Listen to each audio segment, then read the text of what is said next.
mandi cair. Sebelum itu kami perkenalkan diri. Perkenalkan, nama saya Farah Salsabila. Nama saya Anissa Iskandar. Nama saya Hasana.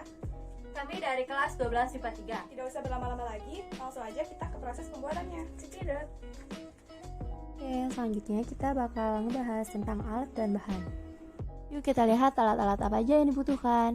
Yang pertama ada timbangan digital, yang kedua ada panci saus, yang ketiga ada botol kemasan, yang keempat ada sendok pengaduk, yang kelima ada gelas takaran, yang keenam ada panci sup, yang ketujuh ada gelas plastik, yang kedelapan ada gunting, dan yang kesembilan ada sarung tangan latex. Selanjutnya kita akan melihat bahan-bahan yang dibutuhkan. Yang pertama ada KOH, yang kedua ada PEG 4000, yang ketiga ada VCO, yang keempat ada minyak zaitun, yang kelima ada Cocodea, yang keenam ada Aquades, yang ketujuh ada fragrance atau biang parfum, yang kedelapan ada pewarna, dan yang kesembilan ada gliserin. Nah, ini intinya proses pembuatan sabun cair. Ini terbagi tiga, ada proses penakaran, dan yang kedua ada proses pencampuran bahan, yang ketiga ada proses akhir. Untuk lebih lanjut, yuk kita lihat videonya. Pada bagian proses penakaran, yang pertama kita timbang dulu KOH sebanyak 30 gram. Selanjutnya penimbangan minyak VCO atau minyak kelapa asli sebanyak 35 gram. Menakar Aquades hingga 300 ml. Selanjutnya menimbang gliserin sebanyak 11 gram, propilenat glikol sebanyak 23 gram, dan Cocodea sebanyak 66 gram. Dan terakhir menakar minyak zaitun sebanyak 25 gram. Nah, ini untuk takaran-takarannya. Yang pertama ada VCO, selanjutnya ada zaitun, Aquades, Cocodea, gliserin, propilenat glikol, dan KOH. Selanjutnya bagian proses pencampuran bahan. Langkah pertama, siapkan air pada panci sup. Langkah kedua, taruhlah di atas kompor dan nyalakan kompornya. Langkah ketiga, jika sudah mendidih, taruhlah panci. Langkah keempat, lalu campurkan minyak zaitun dan VCO.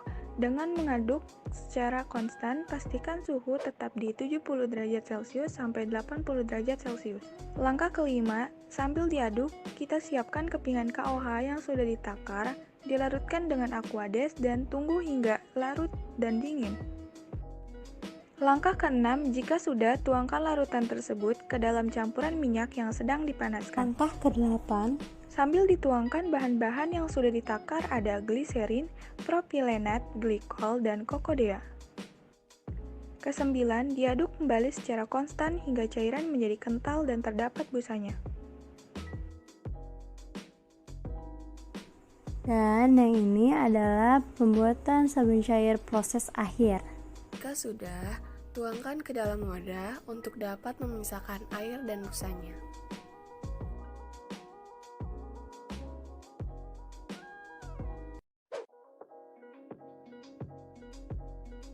Selanjutnya, panaskan Aquades pada panci saus. Lalu, masukkan busa yang sudah dipisahkan lalu aduk kembali secara konstan hingga larut dan merata.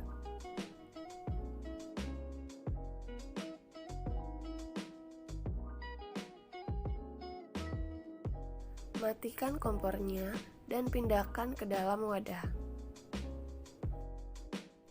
Selanjutnya, pisahkan kembali busa yang terdapat pada wadah. Lalu, teteskan 4-5 biang parfum kemudian diaduk kembali. Tuangkan pewarna sesuai selera dengan takaran secukupnya, kemudian diaduk agar tercampur rata. Siapkan botol kemasan yang sudah dicuci. Lalu, tuangkan larutan yang sudah dipisahkan busanya, ambil airnya saja.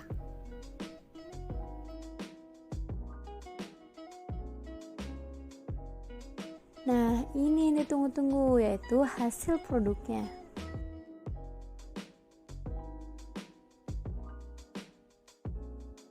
Sabun cair ini berasal dari mana sih? Yap, betul, dari Visio atau virgin coconut oil. Sekian dari kelompok kami, kurang lebihnya mohon maaf. Wassalamualaikum warahmatullahi wabarakatuh. Bye. Assalamualaikum warahmatullahi wabarakatuh. Pertama-tama kami akan memperkenalkan diri. Perkenalkan, nama saya Farah Salsabila. Nama saya Anissa Rizkiana. Nama saya Nur Hasana. Kami dari kelas 12 MIPA 3. Tujuan kami di sini untuk melakukan proses pembuatan sabun mandi cair dan pengukuran volume pada kemasan sabun cair. Tidak usah berlama-lama lagi, langsung aja kita ke videonya. Video.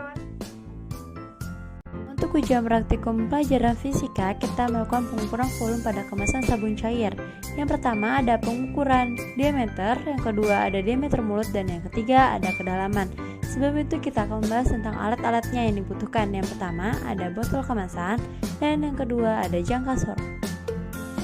Pengukuran yang pertama yaitu diameter. Pengukuran ini dilakukan secara 3 kali dan ditentukan rata-ratanya.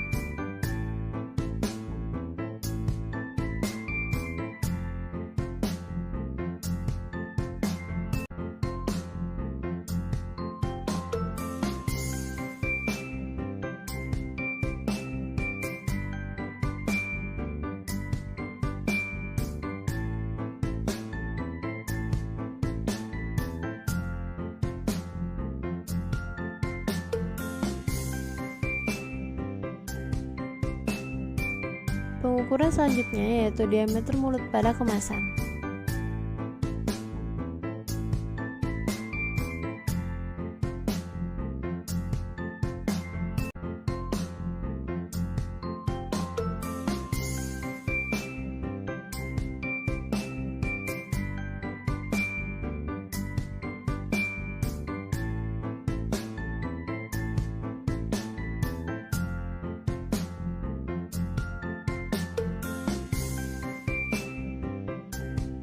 Dan yang terakhir yaitu pengukuran pada kedalaman botol kemasan.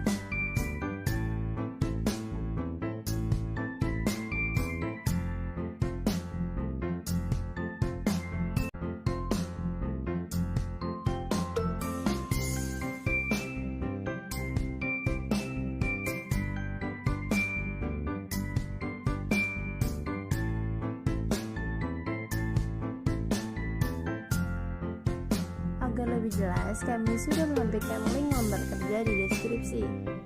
Berikut ringkasan hasil pengukuran pada 3 pengukuran secara 3 kali berturut-turut. Dan berikutnya perhitungan volume pada botol kemasan menggunakan aturan angka penting dan ketidakpastian. Sekian dari kelompok kami, kurang lebihnya mohon maaf. Wassalamualaikum